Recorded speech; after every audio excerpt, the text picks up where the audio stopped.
Hindi raw muna sasagot ang Malacanang sa kabila ng mga patutsada ni Vice President Sara Duterte. Pero ang ilang mambabatas, pati si Senate President Chis Escudero, inalmahan ang mga puna ng bise tungkol sa flood master plan at hindi umano maayos sa paggamit ng pondo ng bayan. Nakatutok si Ivan Mayrina. Bagamat hindi nagulat sa pahayag ni Vice President Sara Duterte, nagtataka si Senate President Chis Escudero. Bakit daw kinukwestiyon ngayon ng bise ang kawalan ng flood master plan? Gayong administrasyon ng kanyang ama ay may 6 na taon, pero hindi rin ito nagawa. Sabi ni Escudero, tulad ng bawat Pilipino, karapatan daw ng bise na tukuyin ang mga nakikitang problema sa bansa. Ang kaibahan lang, nasa posisyon ng bise para solusyonan ito. Imbes raw na magturuan at magsisihan, magtulungan na lang daw para tugunan ang mga problema.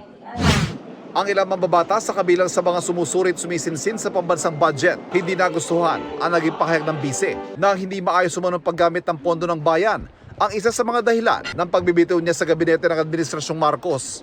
Buwelta ni Representative Jill Bongalon, Vice Chairman ng Committee on Appropriations na dumidinig sa budget sa Kamara.